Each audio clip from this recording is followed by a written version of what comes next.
Monty, did you have any donuts left over? Yeah, as a matter of fact, I've still got a few over there in the office if you want me to go get us some. Yeah. I've developed a good virtual taste. Yeah, our school board decided to provide the staff here today with donuts. Cold hard cash would have been a whole lot better, but I guess the donuts were okay. Okay, President Stein, I believe we've got everybody back online, and I absolutely apologize for the technical difficulty. I believe it had something to do in the order in which we started this meeting. We were unable to have a live broadcast. Cold hard cash would have been a whole lot better, but I guess the donuts were okay.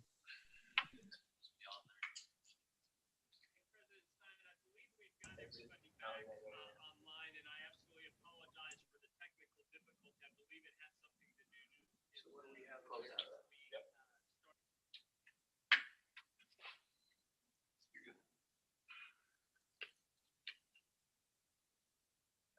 All right, now I think we're actually without the echo, without the instant replay. I think we're in good shape here. Apologize for the delay in going live with our meeting. We started at 8:30 on time, and President Stein opened the meeting with a discussion relative to some clarity around what action the executive board actually took yesterday. And Alan, I think it would be appropriate for you to make that restatement so that those that might be viewing would have access to full understanding of the limited action that you took yesterday in preparation for subsequent action. Yes. As I was stated earlier, all of us have been getting our emails and phone calls and text messages. And I think there was a disconnect with the understanding that the action that the executive board took yesterday was to put this situation or this recommendation or this information, however you want to put it, to the entire board of directors, which is a 78-member board that is associated from every league in the state and from every area of the state, to get that information, to have those conversations, and then have that representation from across the state to make this tough decision. That was the action that was taken yesterday, and I think that was the misinterpretation of some, that we took that action yesterday and that seasons were going to be postponed, which that is not the case. Those discussions will take part next Tuesday, and we will see how everyone feels. Kind of the same thing that we did back in the summer when the board of directors came together and discussed moving forward or halting and all of that. So that's why we're putting that in front of the board of directors, to get the full representation of the state. Very good. Then do we want to start over with item number 13 then? I don't think that we need to rehash that, but I will give a quick summary. The public-private issue continues to be one that the association works on. We're working not just on pandemic and health-related issues, but on the general operations. That public-private is a concern, and we want to continue to work on that. We have prepared a roster of candidates for consideration for that, have shared that with the executive board now, and we'll begin contacting those individuals relative to serving in that capacity. And because we did reveal that list, we'll have Brent put that list up. I won't go back through the comments of each of those in respect for your time, executive board, but simply state each one of these individuals, if they're willing to serve, will provide an important perspective to the work and the decision that has to be made. And that decision and that work would focus on meeting one time virtually to review the current position of the association, review data that we have, and receive any requests that they may have for additional data, and then a face-to-face, a work meeting where we would flesh out the specific multiplier and how it might be applied in Kansas.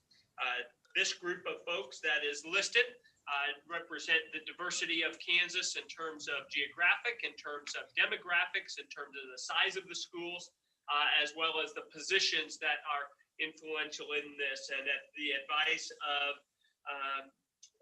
State Board Member Horst, we did consider adding, and I believe that you believe it's appropriate to add Mr. McNeese, as Mr. McNeese out of Wichita and as a representative of the State Board of Education has served in a lot of capacity, different capacities in his career, most notably as a diocese private school principal and administrator, as well as a public school administrator and principal, and now as an elected State Board of Education representative out of the Wichita area. So a very good group, a very diverse group that will represent Kansas very favorably. So that's a quick summary of what has occurred in the first 20 minutes that we were not able to be live due to technical difficulties.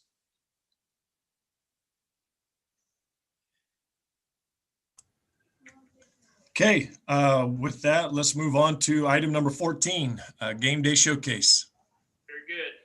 And I'll provide this as an information and to provide an invitation for you to join our game day showcase. Award ceremony will be conducted on Saturday. As I shared yesterday in the report, Craig would do a much better job of this, but you're stuck with me today as Craig is not in the office today due to his bad back and recovery process in that regard and health issues. So I wanted to share with you that all of the videos have been submitted and have been received and are currently being reviewed by our judges that work in our partnership with Varsity Spirit. By noon on Friday, we will receive from Varsity Spirit the finalists in each of the 3 dance divisions that represent all classes 1 through 6A. 1, 2, and 3 are in Division 1, 4 and 5 in Division 2, and 6 in Division 3. And all 5 of the cheer categories. Those will be provided in no specific order. And then at 10 o'clock on Saturday morning, we will have our first award ceremony that will include a brief thank you to and recognition of our many participants. This will all be broadcast on our YouTube channel so that folks from anywhere can watch that free of charge. The actual event is being recorded and the submissions are being assimilated into one presentation by Flow TV, which is a Varsity TV enterprise. That is available for folks to subscribe to. So 10 o'clock is Division 1, 10:30 Division 2, and 11 o'clock Division 3, our first ever dance championship award ceremony. And we're looking forward to that. We'll begin with that brief recognition and thank you, and then we'll turn it over to our traditional masters of ceremonies, one of the representatives of Varsity Spirit, Jason Sack, and he will go through. Each of the 6 finalists will be invited to participate in that Zoom, and we hope that their team will be together to celebrate their successful participation in the event. The cheer ceremonies begin at 1 o'clock, and every half hour we begin with 1A, 2A at 1 and conclude with 6A at 3 o'clock on this Saturday. So you are welcome to join. Please let me know, executive board members, if you would like to be there to participate on the Zoom side of things, or if you just would like to watch it, look for that YouTube invitation that will come your way before this week is over. So we're looking forward to a successful event. We wish it was in person, but this year did not allow for that type of event to take place in a face-to-face manner. Certainly open to any questions that you might have. Bill, do we have a list of which schools are included in each of these categories that will be receiving awards? Or because I represent so many schools, I don't know which ones might be involved and which ones might not be. And that's a great question, Dina. We have not posted the entry list yet, but we certainly can do that. The 6 finalists will be posted between noon and 7 p.m. on Friday, and it'll all depends on when we get that information from varsity. They're supposed to be done by noon. The entry list is on the front page. So that'll be on your website. Yes, yes. And actually, Jeremy, go ahead and share that information, please. Go to KSHSAA.org and go on the front page. You'll see the virtual game day and dance. There's 2 links, dance lineup and cheer lineup. Those have the list of schools that originally, at least that originally said they would participate. Whether they actually submitted a video or not, I don't know if that's included. The vast majority did. We had 1 or 2 that pulled out because they were unable to get that submission completed, but that whole dance lineup and cheer lineup is there. All of those videos will be part of the production. And then the 6 finalists will also be in each of those divisions and classic categories will be presented on Friday afternoon. So you can see all of the schools that are there right now. So All right. I was not aware that was posted. I appreciate that very much. As always, Craig and Jeremy and team are on top of things.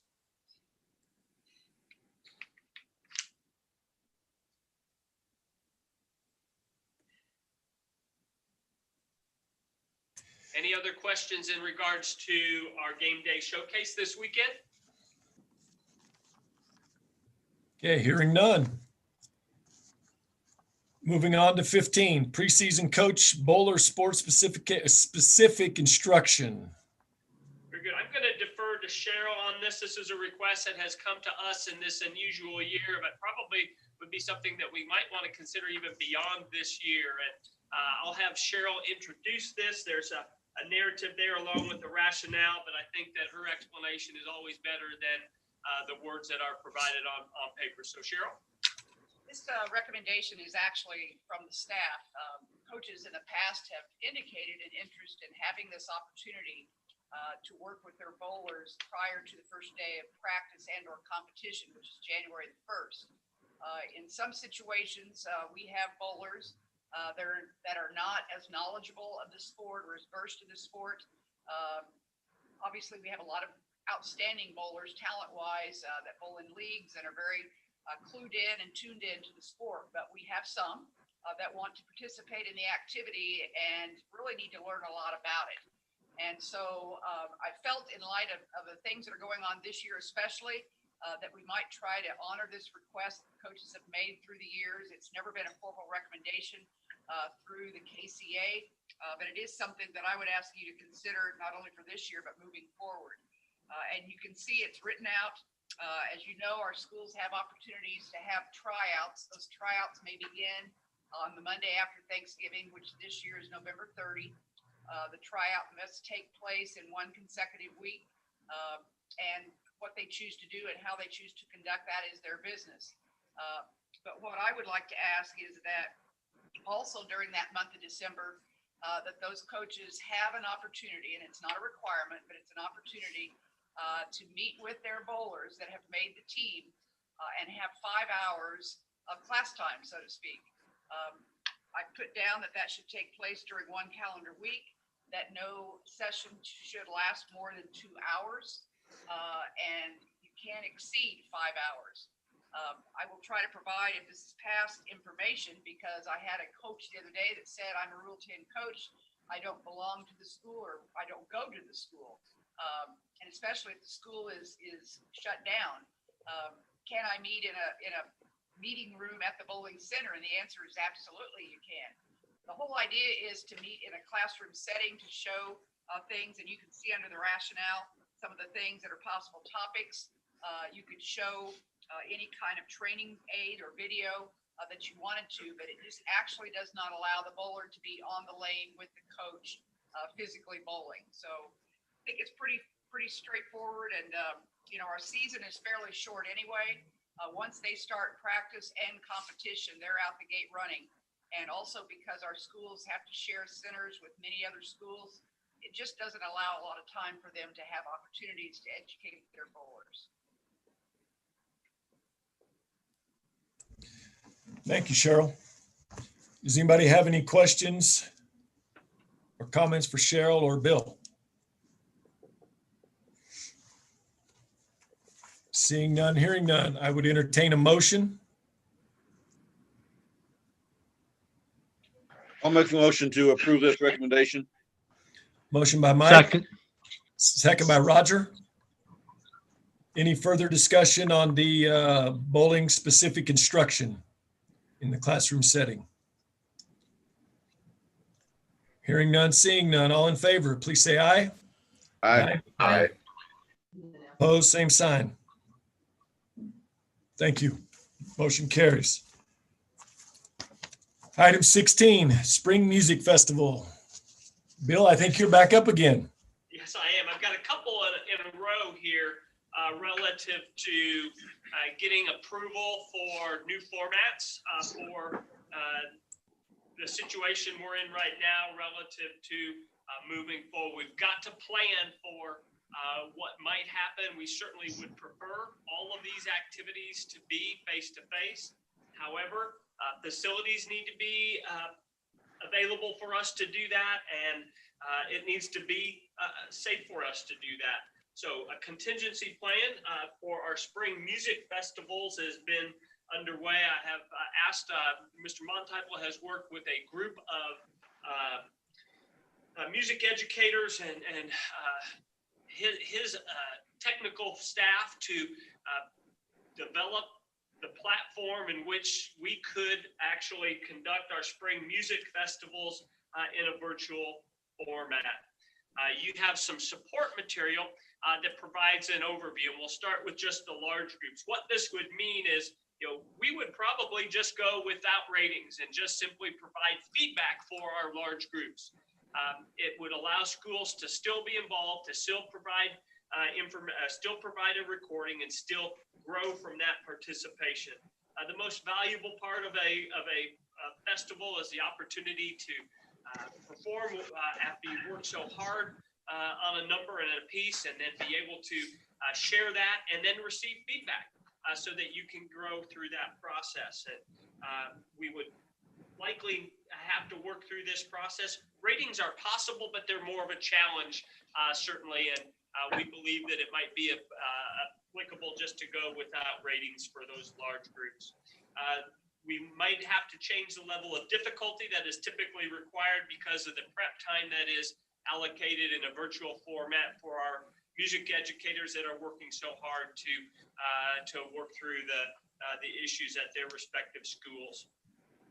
And then we also would probably limit the number of selections that you would put in. But we believe that this is possible. Solos and ensembles in a similar manner, and likely piano would be in that category only, would likely be an opportunity for either a ranking or a rating. And all of these might be subject to whether you request a rating or whether you just simply want the comments. And that certainly is an option for us as we move forward. Accompany us and how we share this is certainly what we're working on now, but the programmer that we work with as an association that is under contract with us is prepared and is already working in this direction to make this a possibility. It's not something that we can decide in January, hey, let's do this virtually. We've got to have the platform built, and our programmer is working in that regard right now. We need your approval as we move forward for this to take place. So the submission format, and then moving on for this, you see the rest of the information that is provided. Majority of this is similar to what it's been in the past. Craig has worked with the National Federation staff to make sure that we are in compliance for all of the submissions, so that the submission process and working from a defined roster of music providers, there would be no copyright violations. It may not be as broad as typically you can provide when you're doing these in live performance, as opposed to a recorded performance and then submitting it. So that's a very brief overview of what the virtual music festival would look like.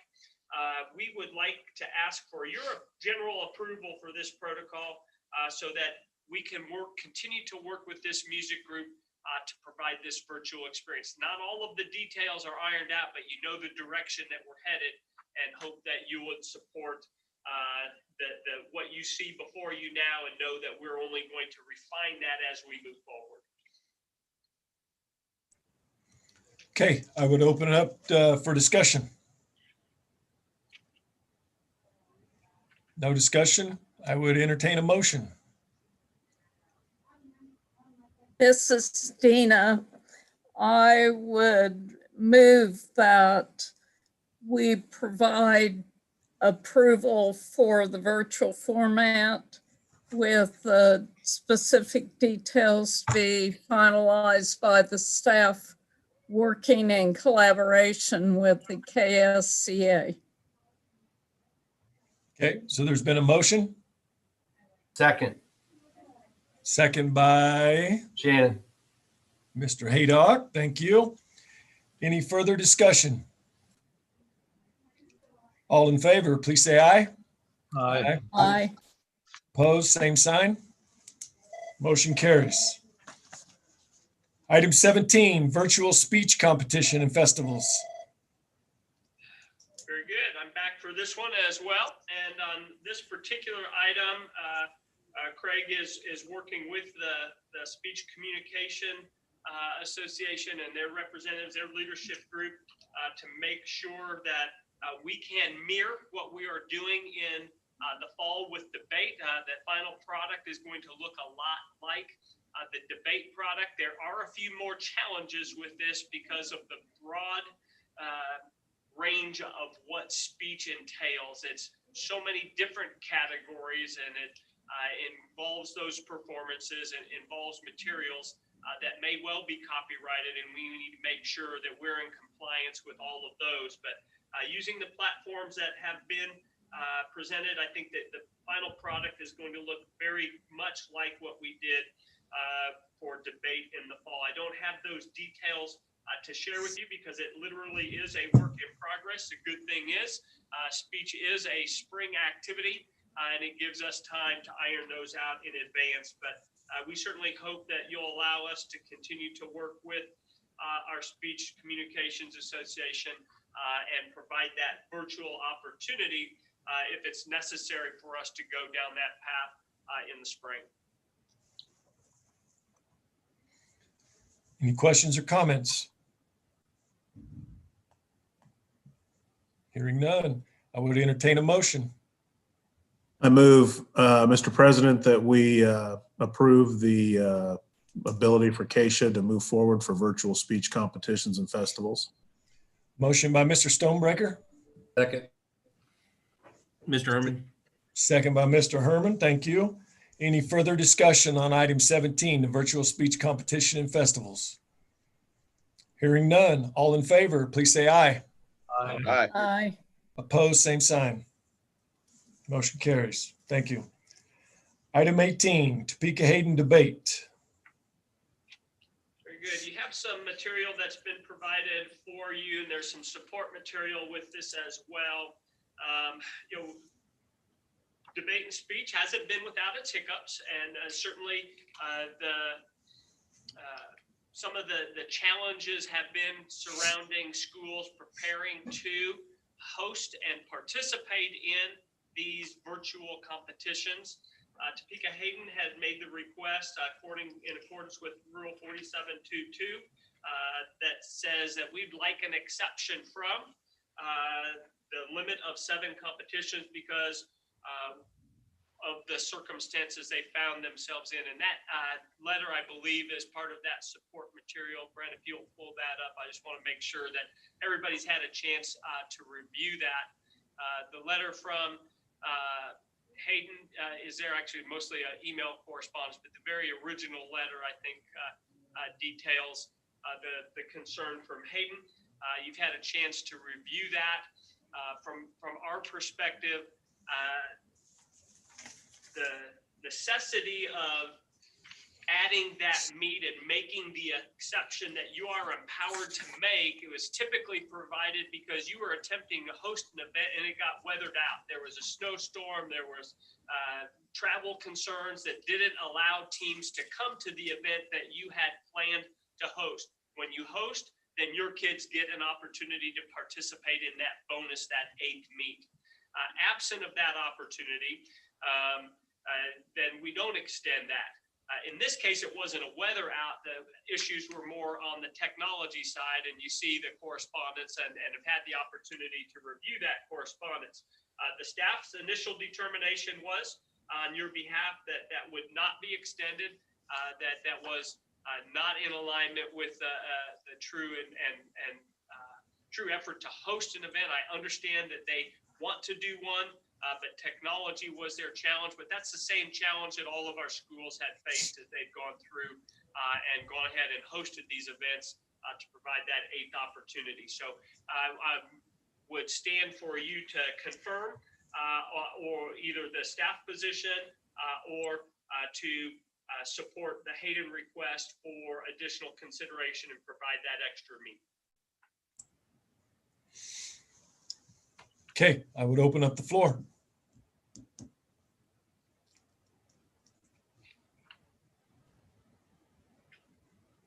Okay, if not, I would entertain a motion to either support or deny this request. Mr. President, this is Mike. I would make a motion that we deny Hayden's request to have an additional tournament, a debate tournament. Okay, motion by Mike to deny, I would second that, Greg. second by Greg. Any further discussion? All Do in- they have a way to appeal also? So is there an appeal process for them if they disagree, or is this the final decision? Do you have this is really an appeal of a staff decision to the executive board because you're coming and we had time to do this. We brought this here. Technically, they could go also to the appeal board. And that appeal board, should they choose to pursue that option, would be called for a special meeting to review this based only on the information that you have before you. No additional information can be provided at that time. So this could be just a step in the process. That is correct. Okay. Thank you. Well, before we do, I mean, obviously I have to speak to the email that Bill sent. I mean, this is the same situation that all of our schools have been in.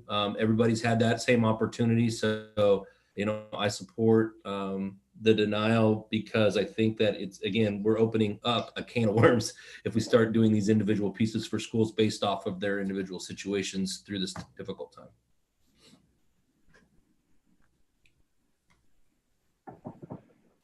Any further comments? All in favor of the denial, please say aye. Aye. Aye. Opposed, same sign. Okay, motion carries.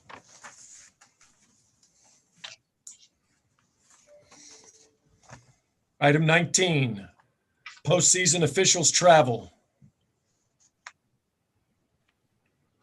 This is one you're not going to hear from me, though I fully support Fran as she leads us through this discussion. We did adopt a new travel protocol for our officials in postseason, other than state all of the lead-up rounds, and I'll have Fran walk you through the details of what we believe would be appropriate modifications for the system that we put in place. So, Fran? Again, the last year, if you remember, it was time for us to review officials' fees.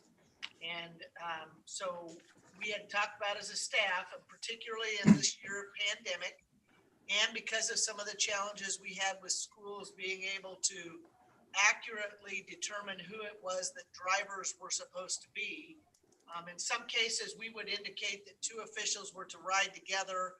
They didn't want to, and so the schools just paid both of them to drive separately, which obviously affected the amount that we were planning on for pay. So the pandemic comes along, we are uncomfortable assigning officials to ride together. And that was one of the big reasons that we went to the zone system, which now we don't tell people you have to ride with, I don't have to ride with Rod to the soccer game if I don't want to. I can drive myself. We're both going to get the same game fee depending on how far we drove. So when we put this together, we'd really never done this before. We just kind of guessed. Probably mileage wise, we guessed pretty close on the 0 to 50. And remember, we pay round trip mileage and have been paying round trip mileage at 36 cents a mile. Well, when I went through and did this, we just kind of guessed, took it halfway in between, and we just upped everybody. If you drove 50 miles, you got $5 more. In looking at it, and after some feedback where we actually had actual data, particularly in volleyball, it is rather evident that I missed the target. And when you look at, for instance, go back to basketball. When you look at basketball, and I went and I did, at Bill's request, ask for all of our surrounding states and what they pay, I will tell you that we are probably behind many of our states just in our initial game fee. But with the only $5 per 50 miles for mileage, we're really behind. I'll stop at this one just as an example because I was showing Bill this the other day. If you look at our basketball for 201 to 250 miles, we're going to pay a total of $131.50. That same official in Missouri traveling 201 miles to 240 miles for a sectional game, which would be their second round, is going to get $248.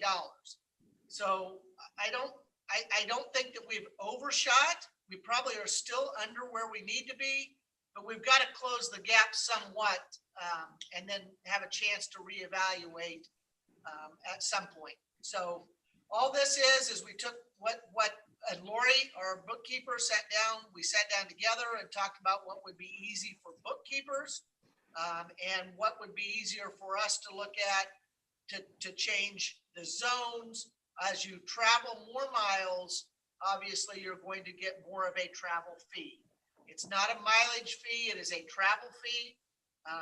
So Turnpike and those things would also be included in it if that happened. We never want, our goal is never to have officials drive long distances, but frankly, when you get west of Salina, everything is a long distance. And, we had an officiating crew for football that drove 430 miles. That's both ways, but it was 215 one way and 215 back. And so we need to look at some adjustments.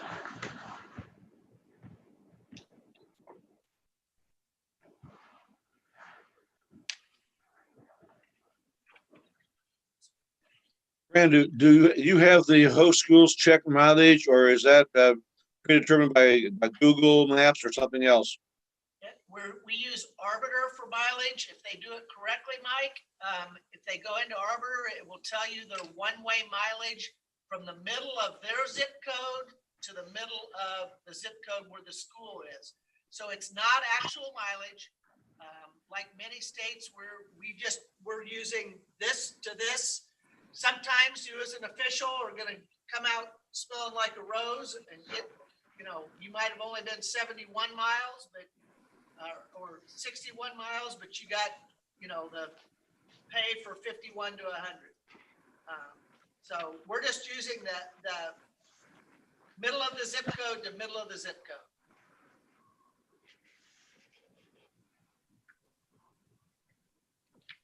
Any other questions for Fran?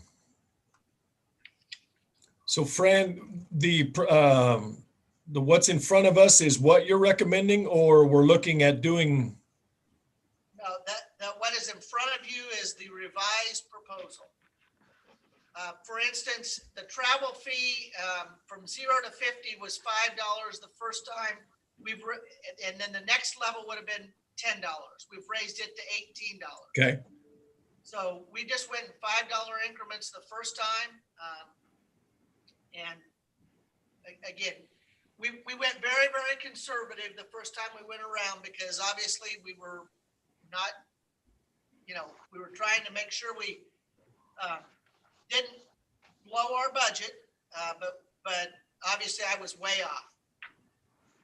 In honesty, Fran was trying to be a wise steward because I'm a tightwad and we're trying to be frugal. And we're not trying to have games at the expense of officials, but still honor the travel that they do and respect that without and make it a simpler process for our member schools as they pay officials as well as for the association as we pay officials. And even with this revised piece, we're still significant. I wouldn't say significantly, but we're still below the states that surround us.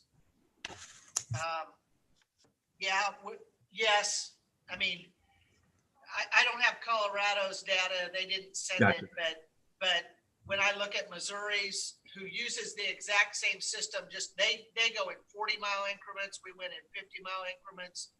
We actually talked about going to 25-mile increments when we did this also, and that may be something that we look at in the future.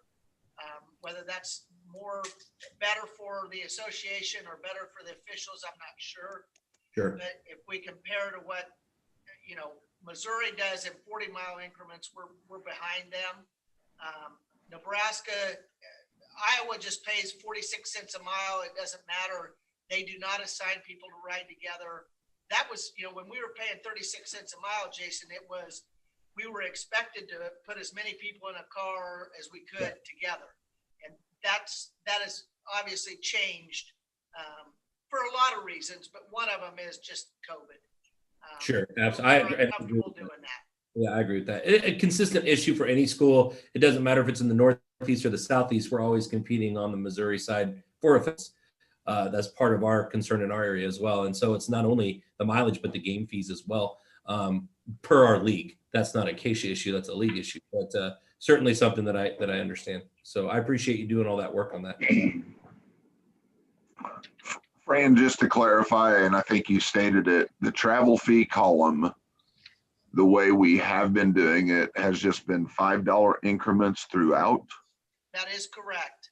Okay.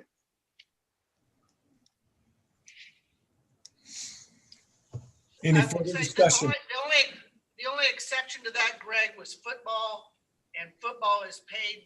Only one driver is paid. That's the way it's supposed to have been because they were traveling as a crew.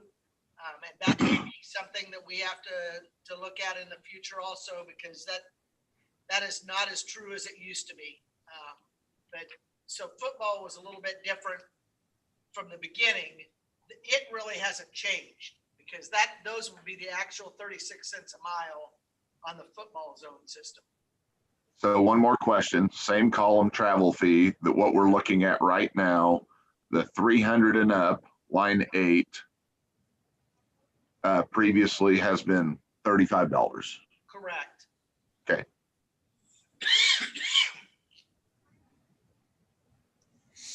Thank you. You're welcome. Any further discussion? I would entertain a motion. I move that we accept the revised travel fee and game. I guess it's just in the travel fees as mentioned by Fran, and accept this change or this revision. Motion by Mr. Herman, second by Mr. Castle. Any further discussion on the revised mileage travel fee? Hearing none, all in favor, please say aye. Aye. Aye. Opposed, same sign. Okay, moving on. Thank you, Fran. Moving on, Thanks. consent form, item 20. Consent form that has been provided for you in the support material is coming from the National Federation and the guidance that they have provided relative to the transition to virtual competitions. And I anticipate that this would be something that you would also see for some of our other online events where kids are in breakout rooms by themselves and there's a little bit less supervision than there might be, and it's certainly a different environment than being in a school and in a classroom. This particular document was modeled after the National Federation model and was reviewed by our legal counsel, and we believe it's appropriate to implement as designated in our agenda, that we would distribute this to our member schools, those that are in 2-speaker and 4-speaker debate tournaments at the regional level and then at the state level. They would return that as a school to the association, who would be the custodian of this particular record. And we believe that it's a process that we're equipped to handle and prepared to implement pending your approval today. Is there any discussion on item 20? Hearing none, I would entertain a motion.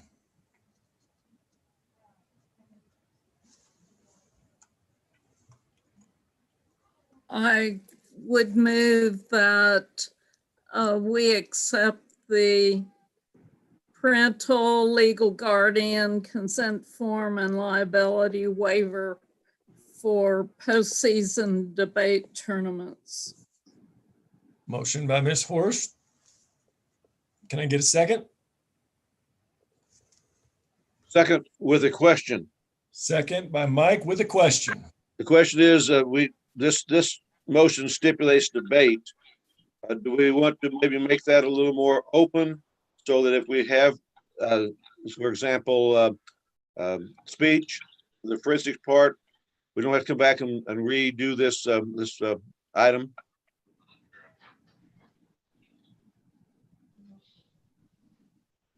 Bill, your thoughts on that? We would support that. It would save you time down the road because the forms will be very similar.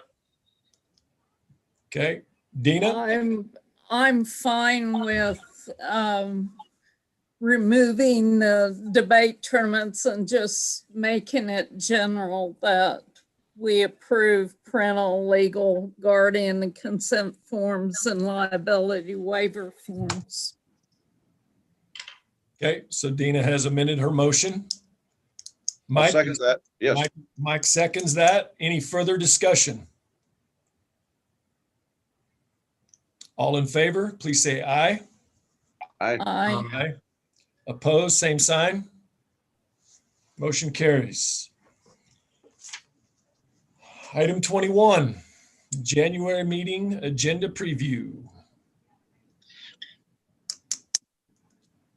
As we look ahead, certainly there may be an opportunity, and there will be an opportunity for us to visit following the outcome of the Board of Directors meeting next week so that we can iron out some of the details relative to postseason. But the January meeting is typically one where we'll begin to look at adjusting and reviewing the fees that are paid to officiating groups. We have everything in a 3-year cycle. And every activity where we have adjudicators is reviewed in that process, and typically those fees are then applied for the following 3 years.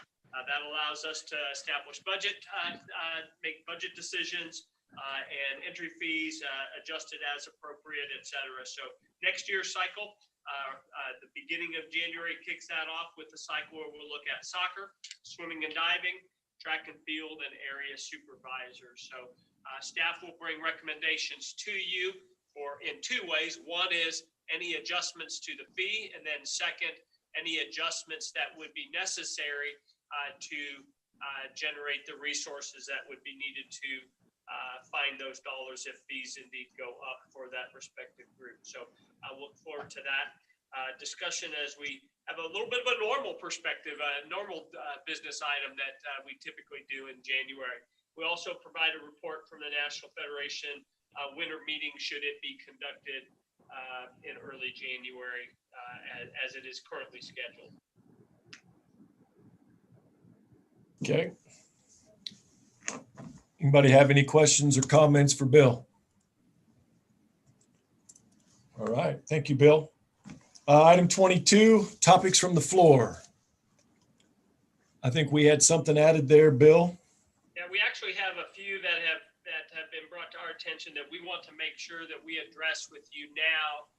The first one deals with the number of plaques that were provided, the awards for teams at our sub-state volleyball tournaments this past year.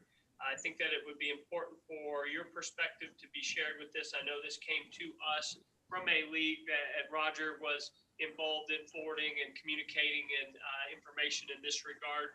But our current policy has been that the general policy is if we have fewer than 8 teams in a competition, we provide one plaque, a champion plaque. There is no runner-up plaque. If we have greater than 8 or 8 or more teams, we would typically provide a champion and a runner-up plaque. And typically that goes with those that move through the process. So move on to that next round.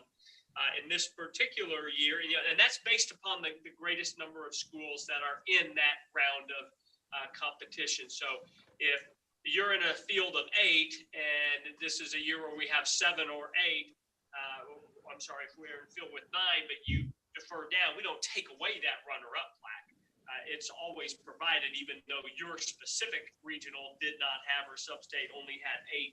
We don't take that away. But I think that this concern came out of the fact of going back in the Class 1A where we had multiple, we did not have the multiple divisions. So Cheryl might be able to provide additional perspective on this. I'll turn it over to Cheryl for additional comments and then I get the will of the board as we move forward. When we were in 1A without divisions, we would have regionals, then they would advance to sub-state. And in the regionals, there would be the top 2 teams advancing to a sub-state site within that quadrant and placed in 2 separate 14 brackets. So both of those teams that advanced would get a plaque. And then at the sub-state tournament, only the winner who advanced on to state would get a plaque. I erred in the manual and put down that this year there should be 2 plaques. I'll own that. That's a mistake. Right now, the way we currently are set up in volleyball anyway, the only people that would get a runner-up plaque would be 2A, 3A because they have sub-states of 8, sometimes 9.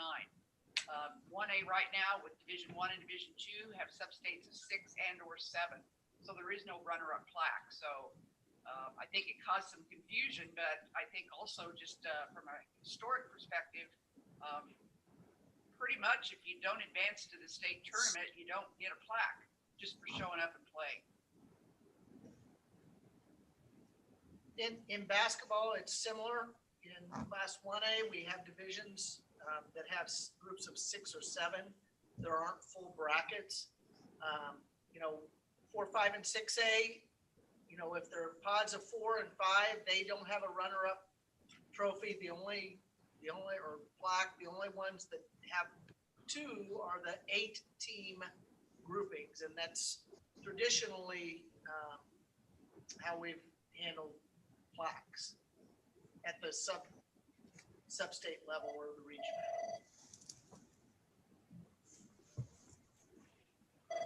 And so I told the gentleman, the principal that contacted me, that we would talk about this. That's why we bring this to you today. And I'm certainly not making a recommendation that we change our current policy. I just provided some history for you, but that decision would be yours. Thank you, Cheryl. Thank you, Fran. Discussion. I would be curious to know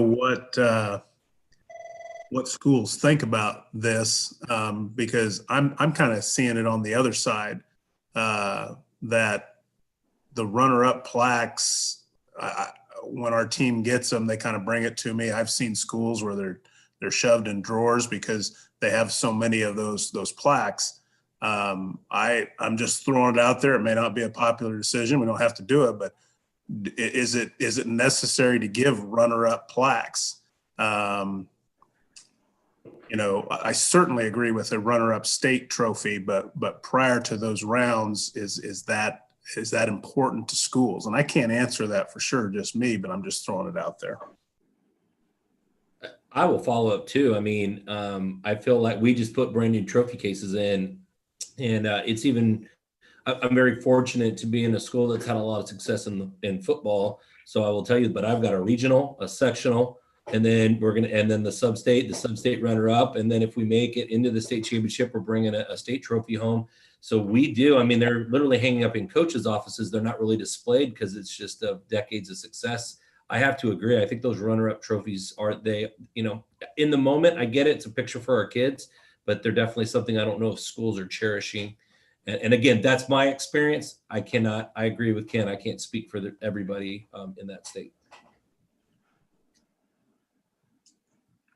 This may be something that we want to ask the KSHSAA to provide some perspective on, if that would be the will of this group, or because it is a broad state, and we actually had a discussion here in the office about next round out type trophies, where in a football season you would always get just one trophy, and it would be the round from which you were eliminated. Basically, you got that trophy, but it was, I'm thinking of the awkward scenario of trying to provide that trophy to the team that just lost, and the winner's trophy, well, they're not getting one.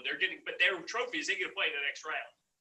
So again, I think there's some things that we can overcome in that regard. Certainly the discussion is good. And we could get more input if that would be the will of this group. I would support that that statement that Bill just made about getting more input from the KSHSAA to see what the feel of the rest of the state is. I mean, and the schools, because that's all part of that as well. I would agree with that as well. And if it's the will of our schools that's important, then I can fully support that. But at the same time, if this is an added cost to our association that is not valued, then I just don't know if that we should do that going forward. So I think more information would be important. I agree with you there. I think more information, and just in our league, we discontinued trophies. We just give medals out. I think that plaque, that second place plaque, is important at the moment, but that moment passes very quickly, and it just becomes something else that the school has to figure out how to store. Okay, so just from what I'm gathering from the conversations, that we'll let staff reach out to KSHSAA to get some input, more information, so that way we can make a decision on that as well.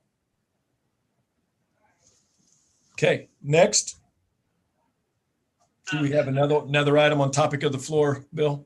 Yeah, one of the things that this body approved was our remote learning policy, which I have Brent pull up. The remote learning via direct instruction policy has been very well received. I believe that generally it's allowed some opportunities for schools to have students participate. As it was written, up at the top, you can see that we made that effective first semester for the 2020-2021 school year.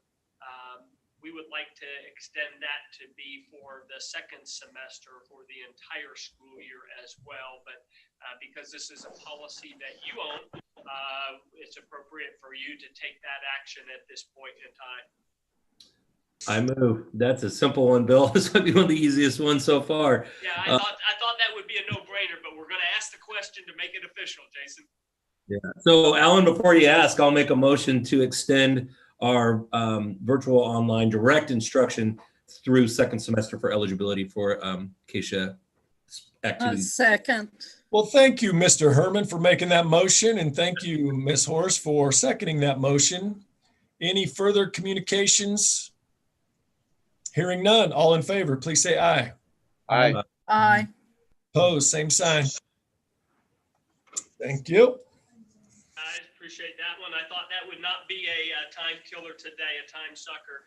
I'm going to have Brent pull up Handbook Rule 46.2.1.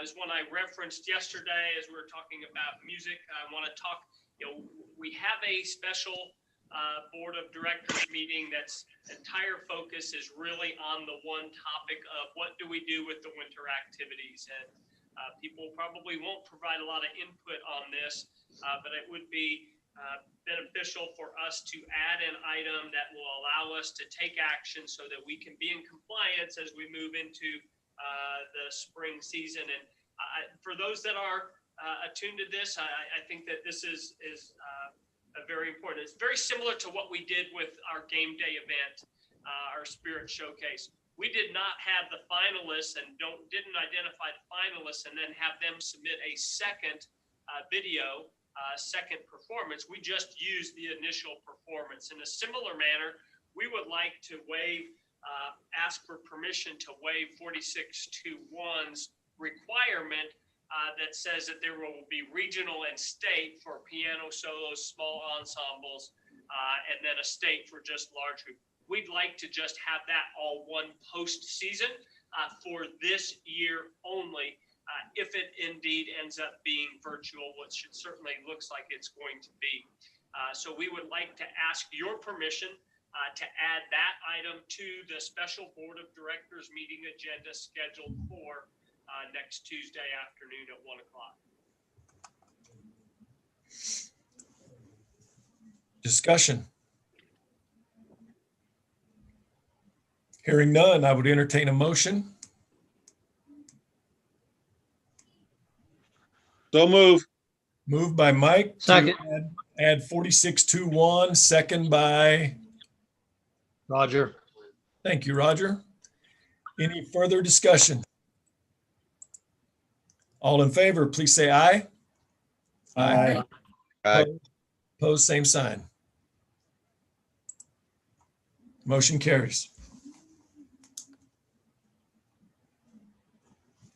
So that will be part of the agenda. Now let's talk specifically about that agenda and what that's going to look like. I did not get that completed last evening because there were some other responsibilities relative to the day that came up during the day that I did address last evening. But want to look at the agenda. We spent some time, considerable time as a staff going back through, making sure that we're good. We would like to have an educational seminar to be conducted Friday for our board of directors primarily, but also for our member schools. And we could either offer one of those Friday and one of those Monday, or one Friday morning and one Monday or Friday afternoon to allow folks to come in and to participate and to be in a live session where that would be an opportunity to review what the board will be deciding, what we have placed on there, and answer any questions that they may have. As you would expect, there's a lot of interest in this item and already have alternative options that are out there. That's not for us to consider at this point. For us is just simply to educate and we can put it on paper. That doesn't mean people are going to read it. And we have found these Zoom meetings to be very beneficial because even though we think we can write very clearly, sometimes there's interpretations and we want to make sure that people fully understand what the board agenda items will look like. So if we could do that on Friday and Monday, or Friday, I guess I'm asking you as a group of 9, what's beneficial, 2 in one day or 1 on Friday and 1 on Monday? And these would be recorded items. So one would be recorded and the second would be recorded in case you can't make either of them. Thoughts? I mean, I think it's a good idea that we have them to clear up some of the miscommunication or the misunderstanding of what is and why. Times, whatever is convenient for you, I think. And I think if you schedule those, people will attend. Bill, do you have limits on how many can attend a meeting? I mean, do you need to assign? I mean, I know you don't want to assign because you want to be flexible, but is that an issue? Yeah, we can go up to 500, and certainly that's one of the things that we would do, Ken, is that primarily that one would be for probably our 4, 5, and 6s in middle school, junior highs, and that splits us down the middle, and then the others for the 1, 2s, and 3s.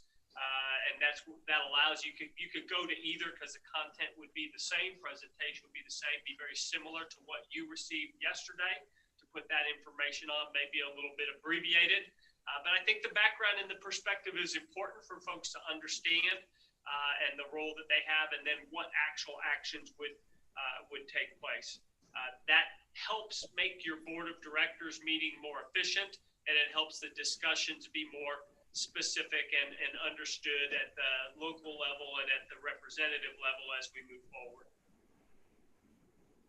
And this would be available for all schools or just the board of directors? No, we'll target the 4, but it's going to be open to everybody because everybody wants to understand this, and we target the 4 because they're the ones that have to make the vote. We want them to fully understand it. I think either way, a couple on Friday or one each day. I know our league has already scheduled a meeting Monday morning. Yep. So we can discuss as a league because we have our votes as a league. And so we want to make sure we have a good representation. So I'm guessing most leagues are like that. So we need to be, I'd like to have that available and out there before we meet as a league. I think we'll just go ahead and do a Friday morning, Friday afternoon, or even back to back, and being recorded is an option. We get those posted usually same day. That shouldn't be a problem. So we'll plan on those. Look for that as board of director members. You'll get that, but we'll also broadcast that invitation to all. All members. What time are you looking at? This is not a general public thing. This is a member school information item. So they'll get the invitation to be part of that Zoom meeting. Okay. I can understand the invitation. Am I on? I can understand the invitation. Is there any consideration of doing it in a live stream so that we could let general public at least hear what we're talking about? Or is that not appropriate?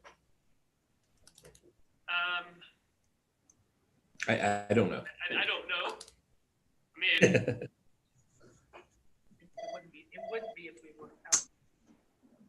these are not decision-making meetings. They're just informational. Correct. Most of the time, if we were in your auditorium doing this presentation, that's typically this is a school meeting, a business meeting. So I would probably lean towards it being just for the school administrators and stakeholders. But sure, I understand. What time are you thinking for tomorrow, Bill? I have not looked at calendar, but probably a 10 o'clock and a 2 o'clock, something along those lines. Okay. And then probably the same on Monday? No, we would just probably 10 and 1. Sometimes if I go 2, I've got some teams traveling and other folks that aren't part of the day. So I'll go 10 and 1 tomorrow, and then we'll call those 2 meetings good. If there's a need for a third one, we would certainly throw that out there. But we'll just stay with Friday, 10 o'clock, 1 o'clock for information meetings for our member schools and our board representatives. That's one of the things, and quite honestly, I hadn't thought about it before, but I was concerned that some of our board of directors meetings, it doesn't seem like the dialogue is as significant as the topic. They're very short and abbreviated. And one of the board members told me, one of our wise principal board members said, you know what, that's because you guys do such a good job educating us in advance. And I took it, not us as advance, but we had access to information in advance. We had talked through it. There was no new information for someone that had attended one of those informational sessions that was actually presented at the board meeting. We don't want to regurgitate the same thing again and again, but certainly it's helpful sometimes. You hear something different the second time you hear it. So they'll get that opportunity, but good learning is a good protocol for us to follow, and certainly using technology is a win. Okay. Thank you. A couple of other items relative to that, as we talked as staff yesterday, we would like to have you consider 2 amendments to that. One of them is relative to the virtual competition component. We listed it's okay to do virtual debate and virtual Scholars Bowl, those 2. Rod actually has a protocol to allow swimming to be done virtually. It would be just like going to practice because it's just your folks, and it would be a no fans type thing. So we'd like to add swimming with your permission to virtual competitions would be allowed in Scholars Bowl and in debate and in swimming. It's not conceivable that we could have virtual in any of the other competitions that we have that would be in the month, in that window of time. Are you okay with us adding virtual to that roster for the agenda? Virtual swimming. I am. Yeah. We'd take a vote on that to add that, if that would be appropriate to have a vote. I move, Entertain a motion. yeah, I move that we add swimming to the virtual, swimming and diving to the virtual. I assume we're talking diving as well. Yes. Swimming and diving to the virtual policy that was accepted yesterday. Second. Okay, we got a first and a second. Any further discussion? All in favor, please say aye. Aye. Aye. Opposed, same sign. The next is relative to the definition of tournaments, because the original intent for that probably was to eliminate the basketball tournaments where all 8 schools come together and they're in 8 school communities in one venue for that one day opportunity, and really poses some challenges for some of our activities. So I'm going to have each of our administrators that would like to provide clarity for their respective areas to share what their definition of allowable would be under that broad category of invitational tournaments. So Mark, I'll start with you because it probably has the most significant impact for wrestling, primarily for our smaller schools who, if we said no invitational tournaments, it doesn't make a lot of sense for the 2 kids from one school that are on the wrestling program to meet with 2 kids from another school, because they might not even be in the same weight class, and it would be a really poor competition. So Mark, what is your definition for what would be allowed in wrestling? Well, I think I think it would be okay to look at no more than an 8-team tournament. 8, not 18. 8-team tournament. That'd be 112 total wrestlers in a facility. If everybody had a full roster, which obviously not everybody's going to have a full roster. That would also help sub-varsity girls, things such as this, trying to give them opportunities to get matches as well, which I think is very important. That's just something to throw out. I don't know if there's a perfect answer to it, but I think it has to be somewhere in the idea of numbers of participants versus numbers of teams, because it can vary around the state. I can go to our regional lineup and I can go to tournaments and I can go to track wrestling and see how many people normally enter wrestlers in what weight classes, but I have no idea this year what rosters even look like. And I think that, the Dakotas, for example, North and South Dakota, they limited wrestling not by no tournaments, but by the number of athletes. So I like the idea of 112 or 8 teams, because that creates that bubble, that smaller group that we're interested in. Others, Fran, anything for basketball? Well, obviously, that's kind of where this was more intended. I suppose that you could do a quad where you just had 2 games a night, which would be similar to a normal game night where you either play a JV varsity or you played a varsity girls, varsity boys. But I would say that, I don't even know. It's more like we did in volleyball. It's a quad. Yeah. So basketball would be defined to be a quad. We're trying just to define what tournaments are and make sure you're comfortable with that. Cheryl, bowling? I think in bowling, we don't really have challenges with sizes.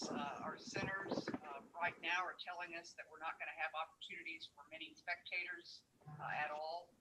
So I would suggest and recommend that we, just like with everything else, we ask our schools to have a limited number And most of our bowling schools, based on what the proprietors are allowing them right now, would be duals, tries, and quads at the most.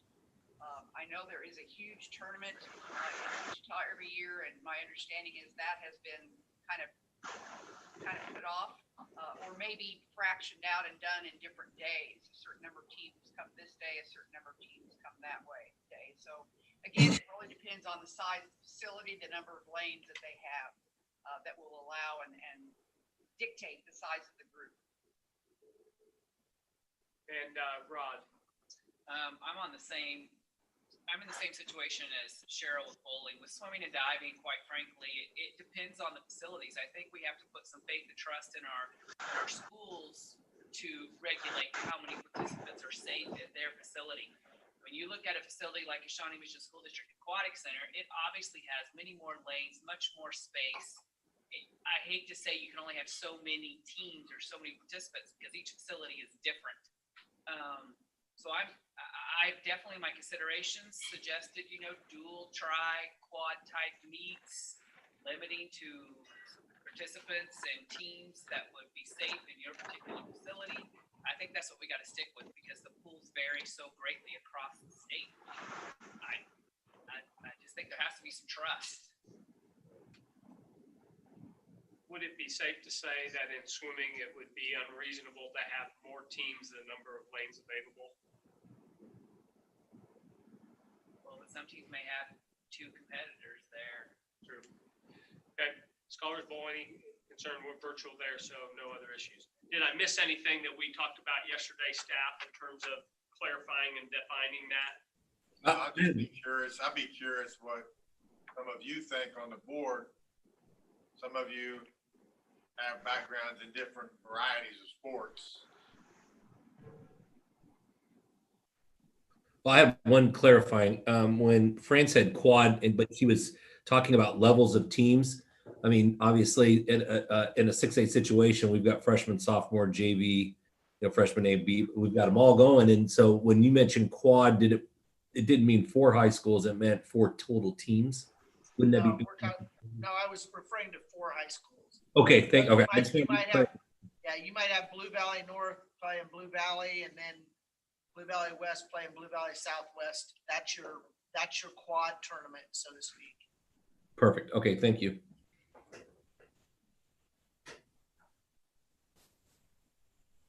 The only other comment I can make is that my wrestling numbers are extremely down. Like we usually have 60, 70 kids coming out. Now, don't get me wrong, we're still in football, so I have a lot of football kids still going that are going to wrestle. But I mean, my alpha way was 15 boys and 4 girls. Wow.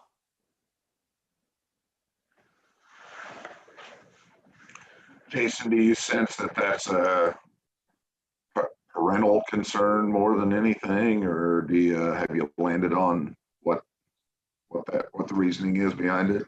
Yeah, that's a really good question. And it could be parental to some extent, but I also think that my wrestling coach was really adamant about condensing our year because he's so afraid that we're going to lose it, or he didn't want to put us in a bad situation with 60, 70 wrestlers. So this was the year that I think there were conversations of this year needs to be the year for our kids who are absolutely competitive at a higher level. And I know that sounds he was doing it more on the mitigation part than he was on just trying to protect the sport. So it could be a little bit of a combination of both.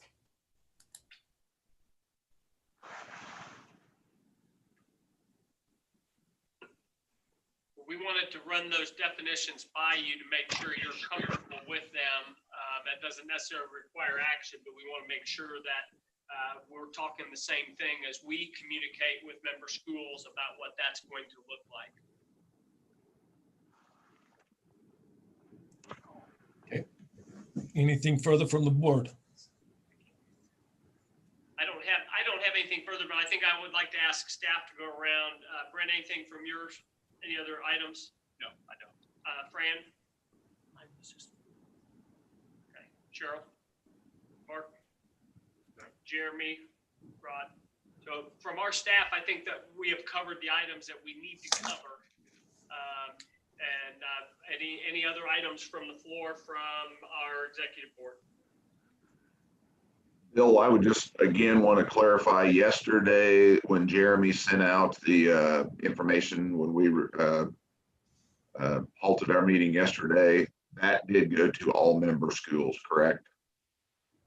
On the recommendations for what was going to happen, the reasoning behind the meeting on Tuesday and all, that has reached all member schools, correct? Yeah, it was sent to all superintendents, high school and middle school principals and athletic directors.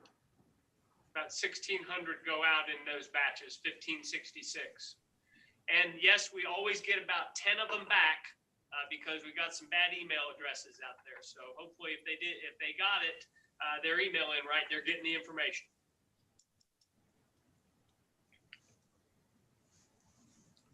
Anything further?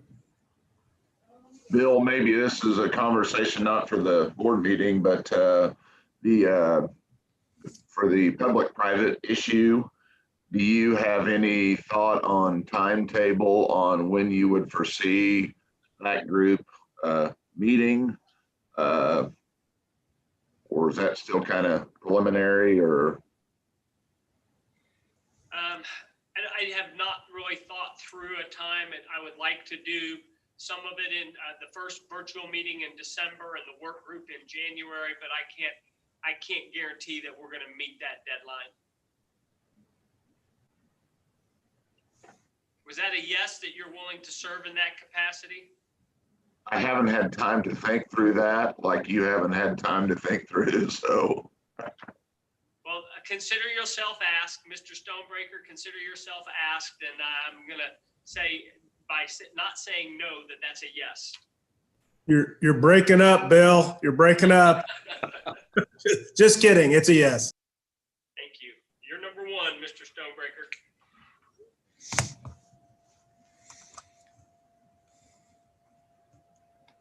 Anything further from you, Bill, or board members? All right. I'd like to thank the staff again for all their hard work getting ready for this meeting and put all this information together. I know it's a burden, and we appreciate all the work you guys do. Thank you again. I echo that, and I also echo thank you to the board. I know this last few hours have not been pleasant. If yours is anything like mine.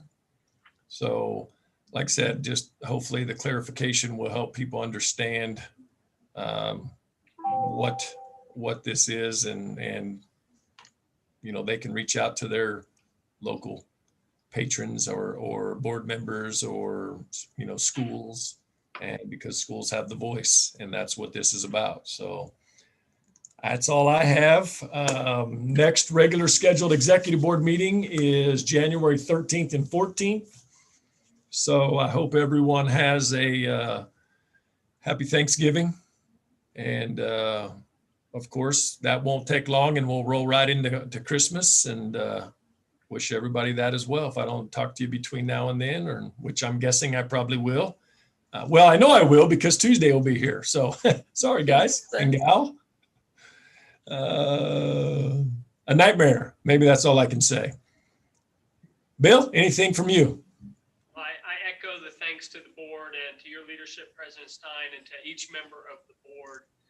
These are volunteer positions, and I know you don't treat them as such. You treat them with the highest level of integrity and engagement, and I appreciate that because these are not easy issues, because this is not an easy situation. But we have to continue to seek out the very best options for our member schools, even when they're not pleasant. They're appropriate, and I appreciate your willingness to go there. And I also appreciate the fact that we're able to pass this decision to the appropriate decision-making body, which is our board of directors, who come from every part of the state of Kansas, and their inboxes will be filled as well, and they'll have to make some very difficult decisions as they deliberate internally and reflect what's going on across the state. You know, one of the things that we know about activities and the lessons that they learned is It's not always about the glory and the glamour. Sometimes it's very difficult. That's part of growing up, and that's part of education. And thank you for being good teammates through that process, because it's awfully difficult to do it alone, and we never feel like we're on that island because we've got a good team around us. And I commend this staff for their hard work, and I commend all of the board members for your intentional engagement and deliberation, and look forward to taking next steps with you in the days ahead. Okay, thank you. I would entertain a motion to adjourn. So moved. Moved by Dina, second by Gregory. Any further discussion? All in favor, please say aye. Aye. Aye. Bye. Opposed, same sign.